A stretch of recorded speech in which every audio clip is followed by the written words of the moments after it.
রাত প্রায় শেষের পথে। নতুন ভোরের সূচনা ঘটবে কিছুক্ষণ বাদেই। দুটি ভগ্ন হৃদয়ের মানুষ একে অপরের সাথে আষ্টেপৃষ্ঠে জড়িয়ে আছে। রণব সিরাতের বুকে মাথা রেখে শুয়ে আছে।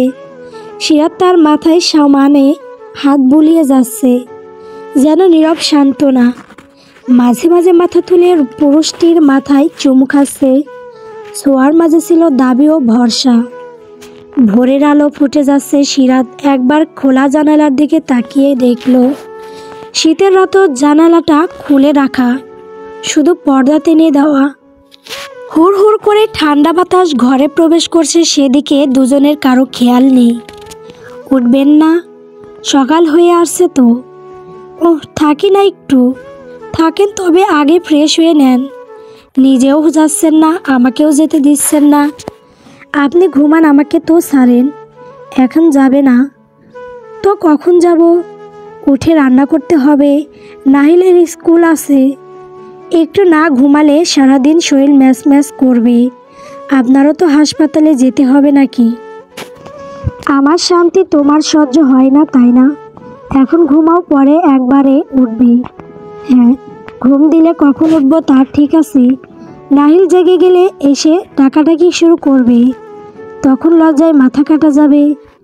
আমার ছেলে যথেষ্ট বুঝদার, জানে কখন ডাকাডাকি করতে হয় আর কখন ডাকতে হয় না।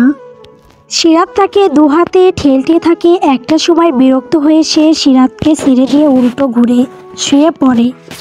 বলে, তুমি যাচ্ছ যাও, আমাকে ডাকবে না, আমি ক্লান্ত, ঘুম পাচ্ছে। সিরাত উঠে গিয়ে কাপড় নিয়ে ওয়াশরুমে চলে যায়। যেতে যেতে তাকে বলে, আমি বের হলেই আপনি যাবেন। এক কথা যেন দুবার বলতে না হয়। ঘুমিয়ে পড়লে খবর আছে। এই ঠান্ডা পানি গায়ে ঢেলে দেব। আমি ঘুমাবো একটু, ভীষণ ঘুম পাচ্ছে। ঘুমাতে নিষেধ করিনি, কিন্তু আগে শাওয়ার নেবেন, তারপর যত ইচ্ছে ঘুমাবেন। আর কোনো কথা শুনতে চাই না। আচ্ছা, ঘুমাবো না, যাও এবার। ঘুমাবেন না কিন্তু? না, ঘুমাচ্ছি না। দিনের আলো ফুটেছে অনেকক্ষণ। জানালা থেকে আলো মুখে পড়তে সিরাতের ঘুম আগলা হয়। পাশ থেকে ফোন নিয়ে দেখে 7টা বেজে গেছে। হুড়মুড় করে উঠে বসে। পাশ ফিরতে দেখে মেলে এক গম্ভীর পুরুষের স্নিগ্ধ মুখশ্রী। মানুষ ঘুমিয়ে থাকলেই বোধহয় মানুষ সবচেয়ে বেশি সুখে থাকে। ঘুম মানুষকে দুনিয়াবি চিন্তা ঝুট ঝামেলা থেকে দূরে রাখে। তেমনি পাশে থাকা এই পুরুষটির মধ্যে কত ব্যথা লুকায়িত আছে, কখনো কাউকে বুঝতেই দেয়নি। সে এগিয়ে গিয়ে তার সাথে মিশে যায়। কপালে পড়ে থাকা চুলগুলো হালকা হাতে সরিয়ে দেয়। কান্নার ফলে চোখ দুটো বেশ ফোলা ফোলা লাগছে। চোখের পাতাগুলোও একটু একটু ছুঁয়ে দেয়। পাপড়িগুলো বেশ ঘন, বড় বড়। তার চেহারার বোধহয় চোখ দুটো বেশি আকর্ষণীয়, মায়াবী। না, পুরো পুরুষটাই একটা মায়া। আস্তে আস্তে পুরো মুখে হাত বুলায়। মনস্পটে ভেসে ওঠে রাতের দৃশ্য, কানে ভাসা এক হৃদয় ভাঙা পুরুষের আর্তনাদ। ভাবতেই আটকে উঠে সে আঘাত। কতটা গভীর হলে একটা 33 বছরের পুরুষকে কাঁদাতে পারে। সিরাত বুঝেছে এই পুরুষটার হৃদয়ের বিশাল একটা অংশ জুড়ে আজও সেই নারীর বাস।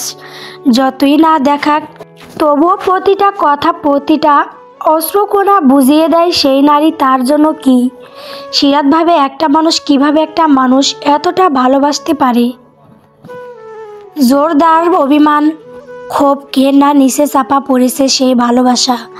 সিরাত মনে মনে ঠিক করে সে এই পুরুষটাকে আগলে রাখবে, কখনো ভাঙতে দেবে না। আর জানে না কখনো ভালোবাসতে পারবে কিনা, তবে দায়িত্ব মায়া থেকে তো করতেই পারে। এই লোকটাও তো তাকে কত আগলায়, কত যত্ন করে। সেও না হয় করবে। এই লোকটার জন্য আয়না হয়ে উঠবে সে। ভাবনার জগৎ থেকে বেরিয়ে আসে সে। রহনাফের কপালে বর্ষার উষ্ণ পরশ দিয়ে সরে আসে। ওয়াশরুমে গিয়ে ফ্রেশ হয়ে সোজা চলে যায় রান্নাঘরে। কাল চলে যাবে বাপ ছেলেকে রেখে রাজশাহী। ছেলে তো তার জন্য পাগল। যাওয়ার কথা শুনলেই তার মুখ আধারে চেয়ে যায়। ছেলে যে তাকে ছাড়া খুব একটা ভালো থাকবে না সে জানে। বাপ কি করবে কে জানে। সে তো সিরাতের যাওয়ার দিন ঠিক করার পর থেকে গম্ভীর মুখটা আরও গম্ভীর হয়ে আসে। তাদের কথা ভাবতেই তার মুখে হাসি ফুটে ওঠে। কতই না অদ্ভুত ভালোবাসা ছাড়া কেবল দায়িত্ব প্রয়োজন বোধ, মায়া থেকে তারা টিকে আছে সংসার নামক রক্ষখানায়। কে বলে ভালোবাসা ছাড়া সংসার হয় না? কই, তারা তো বেশ আছে।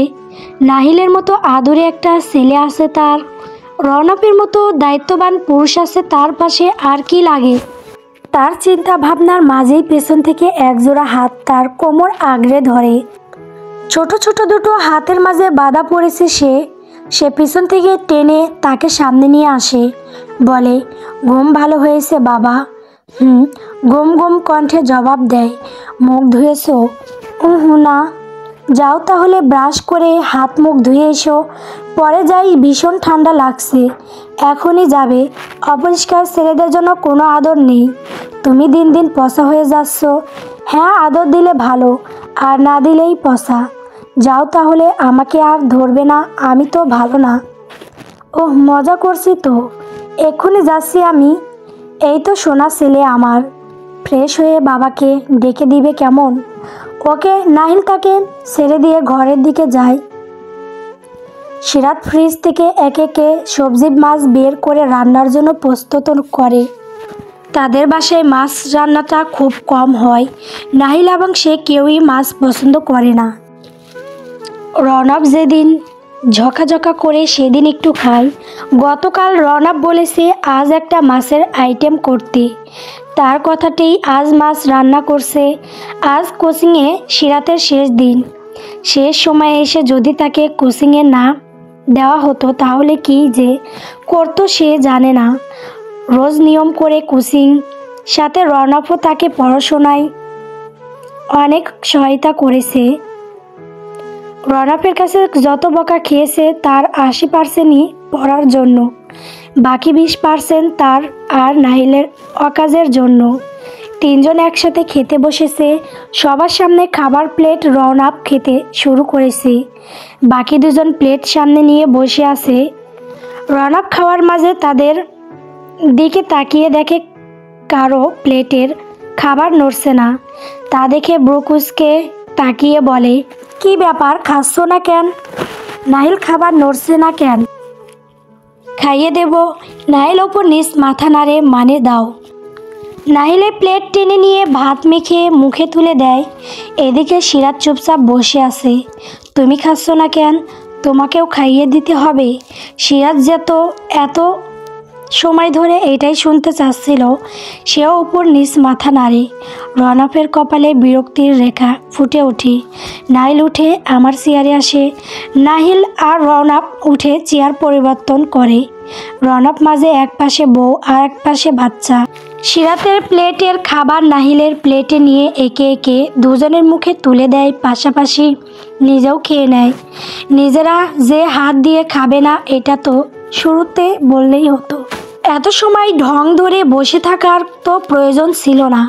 সিরাত খাবার চিবোতে চিবোতে বলে, হো, আগের দিনের কথা মনে আছে? একটু বলেছিলাম খাইয়ে দিতে, তখন ঝাড়ি মারছিলেন। সেদিনের কলা অকাজটাও নিশ্চয়ই ভুলে যাওনি। হো, তার জন্য ঝাড়ি মারতে হবে? কথা না বাড়িয়ে চুপচাপ খাও। নাহিলের স্কুলে দেরি হয়ে যাচ্ছে। তিনজন একসাথে খাওয়া শেষ করে নাহিল ও রনব ঘরে চলে যায়। সিরাত একে একে প্লেটগুলো নিয়ে বেসিনে রেখে আসে। এরপর তিনজন বেরিয়ে আসে ঘর থেকে। প্রথমে নাহিলকে স্কুলে রেখে আসে, এরপর সিরাতকে কোচিংয়ে নিয়ে যায়। কোচিংয়ের সামনে এসে গাড়ি থামে। সিরাত গাড়ি থেকে নামবে এমন সময় রনব তার এক হাত ধরে বলে, আজ নিতে আসবো কেমন? তারপর একসাথে নাহিলকে আনতে যাব। অপেক্ষা করবে, পাকনামি করে আবার চলে যেও না স্কুলে। সিরাত বাধ্য মেয়ের মতো মাথা নাড়ে। রনব তার হাতটা তুলে একটা উষ্ণ পরশ এঁকে দিয়ে হাত ছেড়ে দেয়। সিরাতও চলে যায় কোচিংয়ে। রনব গাড়ি ঘুরিয়ে হাসপাতালের দিকে যায়। গাড়ি পার্ক করে বের হতেই দেখা হয় রায়হানের সাথে। রায়হান হাসি মুখে এগিয়ে যায় বন্ধুকে দেখে। এগিয়ে গিয়ে কাঁধে হাত রেখে বলে, আজকাল তোর চেহারায় কেমন গ্লো করে, চোখের ডাক্তার দেখা, তাহলে ঠিকঠাক দেখবি। না রে ভাই, সত্যি রে, তোকে কেমন সজীব লাগে। আগের সেই নির্জীব ভাবটা নেই। কি জানি, চল ভেতরে যাই। তারা দুজন হাসপাতালের ভিতরে প্রবেশ করে। রনব তার কেবিনে চলে যায়, সাথে আছে রায়হান। দুজনে মুখোমুখি বসা চেয়ারে। বেশ অনেক দিন ধরে আড্ডা দেয় না, আজ সময় পেয়েছে তাই দুজন বসেছে। তারপর বলে, তোর কি খবর? ভাবি কেমন আছে? অনেক দিন বাসায় আসে না, ওর শরীরটা আজকাল ভালো যাচ্ছে না। কেন, কি হয়েছে? আমার মনে হয় তুই খুব শীঘ্রই চাচা হতে যাচ্ছিস। শিওর না, ধারণা করছি মাত্র। মুখে লজ্জা ভাব। এমনটা হলে তো আলহামদুলিল্লাহ। তা এমন মেয়ে মানুষের মতো লজ্জা পাচ্ছিস কেন? জানি না ভাই, কিন্তু আমি বাবা হব ভাবতেই কেমন লজ্জা লাগছে। তোরা নিশ্চয়ই ভাববি আমি ওসব অকাজ করেছি। রনব তার কথা শুনে আহাম্মক বনে যায়। 33 বছরের একটা লোকের মুখে এই কথা মানায়? আল্লাহ তোকে একটু বুদ্ধি দান করুন। ভুল কি বলছি? তোরা যে বদ ভাবতেই পারিস। তোরা কি ধারণা তোকে এতকাল আমরা শুদ্ধ পুরুষ ভেবে আসছি? ন্যূনতম লজ্জা থাকলেও এই টপিক এখানেই বন্ধ কর। আমার মুখ খোলাস না, তাহলে তোর ইজ্জত থাকবে না। রায়হানার কথা বাড়াই না। দুজনের মাঝে বেশ কিছু সময় নীরবতা চলে।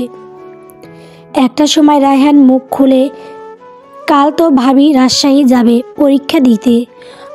আর 5 দিন বাকি পরীক্ষার। কি করবি আল্লাহ জানে। চিন্তা করিস না, ভালোই করবে। চিন্তা করি কি সাদে? সারা বছর তো পড়েনি, লাস্ট 2 মাস শুধু গায়ে হাত তুলতে বাকি রেখেছি। বই ধরলেই অ্যালার্জি উঠে যায়।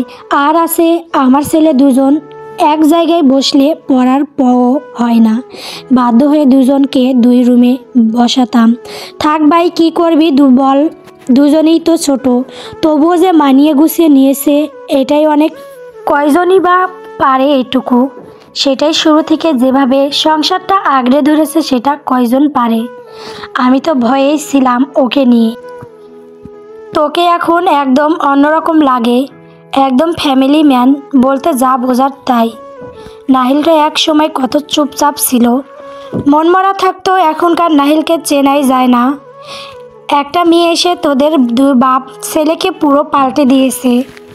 রনব হালকা হেসে মাথা নিচু করে নেয়। সত্যিই কয় মাসের মধ্যে তার মাঝে কত পরিবর্তন এসেছে। একটা সময় তার ভাবনায় থাকতো কেবল তার সন্তান। এখন তার মন মস্তিষ্কে জায়গা করে নিয়েছে 19 বছরের একটা ভোলাবালা মেয়ে, যে কিনা তার ধমকে চুপ হয়ে যায়, আবার পায়ে পা লাগিয়ে ঝগড়া করে। সময়ে সময়ে কত বুঝদারের মতো কাজ করে, আবার সময়ে সময়ে এমন বাচ্চামি করে যা তার সাথে যায় না। নাহিলের বন্ধু আবার নীরবে হয়ে উঠেছে তার মা। কখনোই মা হওয়ার দাবি রাখেনি, তবুও এক বাক্যে তাকে মাই বলা যায়। আমি কখনো ভাবিনি আমার ছেলে এভাবে হাসবে, খেলবে। আমি আমার ছেলেকে এত বছর এত উৎফুল্ল দেখিনি। দয়া করি, তোরা তো অনেক সুখে থাক, অনেক আনন্দে থাক। তোদের সুখে যেন কারো নজর না লাগে। কোচিং শেষ করে সিয়াত অপেক্ষা করছে রনফের জন্য। গেটে দাঁড়িয়ে আছে। কোচিং শেষ কল করেছিল রনবকে, সে জানিয়েছে আসছে। তাকে দাঁড়িয়ে থাকতে দেখে একটা ছেলে এগিয়ে আসে তার দিকে। সিরাত ছেলেটাকে এগিয়ে আসতে দেখে একটু গুছিয়ে সরে দাঁড়ায়। ছেলেটা তার সামনে এসে দাঁড়ায়, হাসি মুখে বলে, হ্যালো, আমি সামির, এখানেই পড়ি। আপনার নাম কি? সিরাত ছেলেটার উপস্থিতি বেশ বিরক্ত হয়। একে তো তার জামাইয়ের খোঁজ নেই, আর একটা এসেছে আগলা ভাব দেখাতে। চোখে মুখে বিরক্তি ফুটিয়ে বলে, আপনিও আমাকে চেনেন না, আমিও চিনি না, তাই নাম দিয়ে কোনো কাজ নেই। আরে আপনি তো রেগে গেলেন। আমি এমনিতেই পরিচিত হতে এসেছি। অনেকক্ষণ ধরে দাঁড়িয়ে আছেন তাই। আর কি, তো কি দাঁড়িয়ে থাকলেই পরিচিত হতে হবে? আমি মোটেও ইন্টারেস্টেড না আপনার সাথে পরিচিত হতে। আপনি অন্যদের থেকে আলাদা। অন্য কোনো মেয়ে হলে এতক্ষণে নাম পরিচয় নাম্বারও দিয়ে দিত। আপনি কি ভণ্ডামি করার জায়গা পান না? এমনিতেও দাঁড়িয়ে থাকতে থাকতে মেজাজ খারাপ হচ্ছে, তার উপর আপনি এক আপদ এসে জুটিয়েছেন। সামনে সরুন তো, ছেলেটা তার কথায় ভড়কে যায়। সাধারণ একটা দুটা কথায় মেয়েটা এমন রিয়াক্ট করবে সে ধারণা করতে পারেনি। তাদের কথার মাঝে রনফের গাড়িটা এসে দাঁড়ায় রাস্তার অপর পাশে। সিরাত তা দেখে ছেলেটার পাশ কাটিয়ে চলে যায়। রনফ তাকে দেখে পাশের সিটের দরজা খুলে দেয়। সিরাত ধপ করে এসে বসে পড়ে। সে বেজায় বিরক্ত, সাথে মেজাজও গরম। চটে আসো কেন? চটে আসি ছাদে, পুরো আধা ঘন্টা দাঁড়িয়ে আসি, তার ওপর এক লাফাঙ্গা এসেছে খাতির করতে। কোন লাফাঙ্গা? সিরাত বাইরে আঙুল দিয়ে গেটে দাঁড়ানো ছেলেটাকে দেখায়, যে কারোর সাথে ফোনে কথা বলছে। মুখের ভঙ্গি খুব সিরিয়াস। রনব ছেলেটাকে দেখে চোয়াল শক্ত করে নেয়। পরিচিত এক মুখ ঘুরিয়ে সিরাতের মুখের দিকে তাকায়, এক হাত গালে রেখে বলে, ঠান্ডা হও, রাস্তায় জ্যাম ছিল তাই লেট হয়েছে। বুঝেছি, আর ওই ছেলেকে নিয়ে ভাবা বাদ দাও। এসব উঠতি বয়সের ছেলেরা এমনই হয়। মেয়ে দেখলে ভাব জমাবে, নাম্বার নিবে কদিন, কথা বলবে, শখ মিটে গেলে নতুন একজন ধরবে। এদের ফাঁদে ভুলেও পড়তে যেও না। সিরাত বুড়ো কুচকে তাকায় রনফের দিকে, বলে, আমি বিবাহিত সেটা বোধ হয় আপনি ভুলে যাচ্ছেন। কি মনে হয় আমাকে আপনার? আরে শোনা, ওটা তো কথার কথা বলছি, আমি জানি তো তুমি ভালো মেয়ে। এইসব চিন্তা ছাড়ো, চলো, তোমার ছেলের স্কুল ছুটি হয়ে গেছে এতক্ষণে। রনব গাড়ি স্টার্ট দেয়। যেতে যেতে নজর ঘুরিয়ে নেয় কোচিংয়ের গেটের দিকে। শকুনি দৃষ্টি নিক্ষেপ করে ছেলেটার দিকে। তার মস্তিষ্কে চলছে অনেক কিছু, তবে মুখের ভঙ্গি স্বাভাবিক। নাহিলকে স্কুল থেকে নিয়ে তারা বাসায় চলে আসে। ফ্রেশ হয়ে খাওয়া দাওয়া শেষে বিশ্রাম নেয়। রনব তাদেরকে দিয়ে হাসপাতালে চলে যায়। বিকালে রামিম আসে তাদের বাসায়। অনেক দিন বাদে ভাইকে পেয়ে সিরাত কি থেকে কি করবে বুঝতে পারছে না। নাহিল সোফায় বসে গল্প জুড়ে দিয়েছে রামিমের সাথে। সিরাত তার জন্য নাস্তা সাজিয়ে আনে, ভাইয়া ভাবিকেও আনতে। কালই তো যাবি এক রাতের জন্য, ও আর এসে কি করবে? একটু ঘোরা হয়ে যেত। সারা বছর তো কোথাও যায় না সেভাবে। বাবা নেই যে সেখানে যাবে, আছে একটা ভাই, তাও বছরেও খোঁজ নিয়ে দেখে না। থাক, বাদ দিয়ে তুই আসার সময় সাথে করে নিয়ে আসিস। রনব আজ তাড়াতাড়ি ফিরেছে, সাথে এনেছে বিভিন্ন ধরনের শুকনা খাবার। এগুলো কাল বাড়িতে পাঠাবে। যতই হোক তারা চাচাতো ভাই বোন, তবুও তো সে বাড়ির জামাই, আবার সিরাতও সে বাড়ির বউ। রাতের খাওয়া দাওয়া শেষে সিরাত তার জিনিসপত্র প্যাক করছে। নাহিল সন্ধ্যার পর থেকে মায়ের পিছু পিছু ঘুরছে। তার মন বেজায় খারাপ। একদিন দুদিন না, প্রায় মাস খানেকের জন্য চলে যাচ্ছে। মা পাগল, ছেলেটা শেষ হয়ে যাচ্ছে। সিরাত তাকে সমানে বুঝিয়ে যাচ্ছে ভিডিও কলে কথা বলবে। তার পরীক্ষা হয়ে গেলেই বাবাকে বলবে তাকে রাজশাহী দিয়ে আসতে। কত কি। পরদিন সকাল সকাল সিরাত রেডি হয়ে নিয়েছে। নাহিল ভোরে উঠে এসে বসেছে মায়ের কাছে। আব্বু এভাবে করলে কিভাবে যাব আমি, বলো? তুমি কি চাও আমি পরীক্ষা না দিই? না। তাহলে মুখ ভার কেন? এই শেষ, আর কখনোই যাব না তোমাকে রেখে। তুমি থাকবে না শুনেই তো মন খারাপ হয়ে যাচ্ছে, কান্না পাচ্ছে। বড় ছেলেরা কাঁদে না? কাঁদতে চাচ্ছি না তো, কান্না চলে আসছে তো। সিরাত ফ্লোরে নাহিলের সামনে বসে দুহাত মুঠোয় পুরে বলে, আমি রোজ সকাল বিকাল কল দিব তোমাকে। বাবা যতক্ষণ বাসায় থাকে ততক্ষণ আমরা কথা বলবো। তোমার যখনই মনে হবে তখনই তুমি কল করবে। বাবা না থাকলে আয়শা আন্টির ফোন থেকে ফোন করবে। বাবা যদি বকে আমিও বাবাকে বকে দেব। মন খারাপ করে না, আমি পরীক্ষা শেষ করেই সেদিনই চলে আসব। সত্যি তো? একদম 3 সত্যি। আর মন খারাপ করে না। তুমি মন খারাপ করলে আমারও মন খারাপ হবে। এবার যাও, বাবাকে একটু ডেকে দাও, তুমি গিয়ে কাকাই গিয়ের সাথে গল্প করো। নাহিল গিয়ে তার বাবাকে ডেকে আনে। রনব ঘরে ঢুকে দেখে সিরাত হ্যান্ড ব্যাগে জিনিস গুছাচ্ছে। ডাকলে যে কিছু বলবে। সিরাত তার দিকে ফিরে বলে, বউ চলে যাচ্ছে, কোথায় একটু বিদায় টিদায় দিবেন, মন খারাপ করবেন তা না। আপনাকে দেখে তো মনে হচ্ছে আপনি ভীষণ খুশিতে আছেন। ইসকি যে বলো, বউ গেলে কোনো পুরুষ খুশি হয়? বউ ছাড়া থাকা কত কষ্টের তুমি কিভাবে বুঝবা?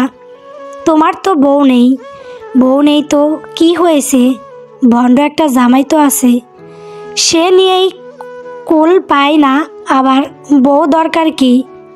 ভণ্ড বললা কেন? কি ভণ্ডামি করছি? ভণ্ড না তো কি?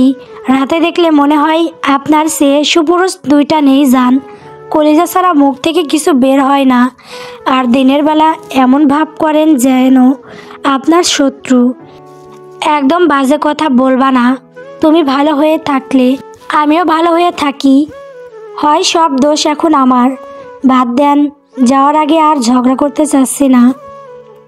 দুজনের মাঝে চলে নীরবতা।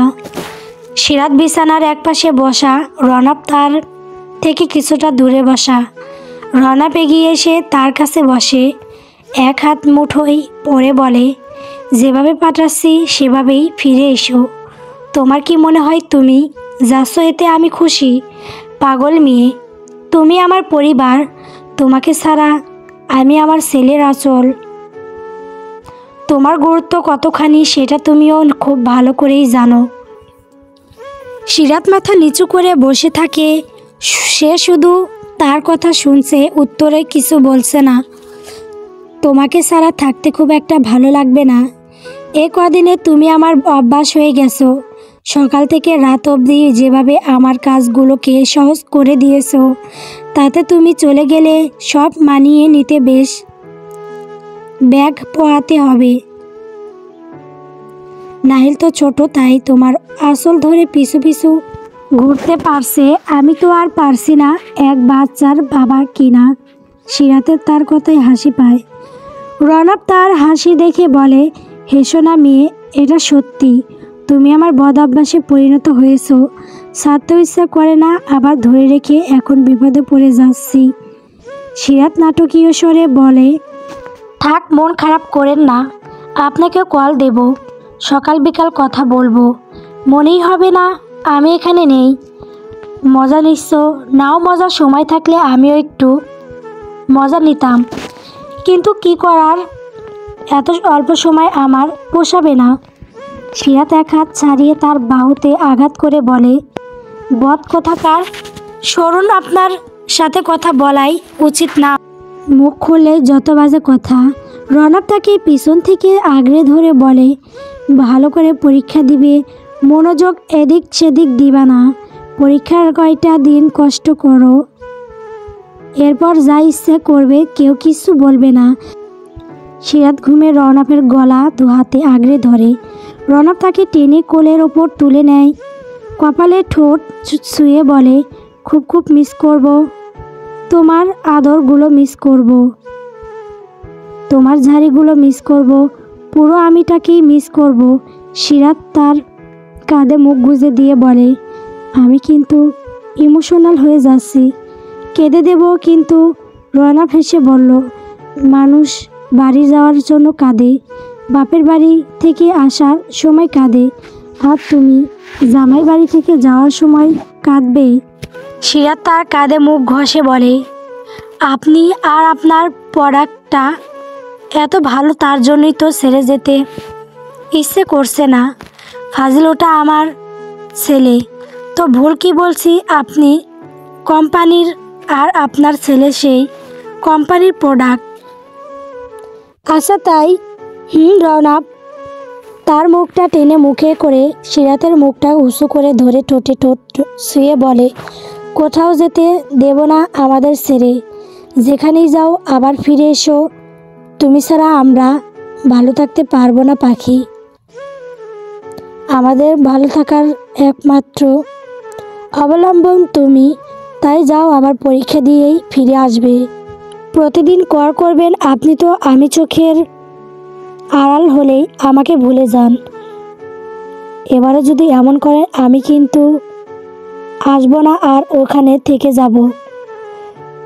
করব কল, সময় পেলেই কল দিব তোমাকে। রামিমা সিরাত বেরিয়ে পড়ে রাজশাহীর উদ্দেশ্যে। রনক ও নাহিল মিলে তাদের এগিয়ে দিয়ে আসে।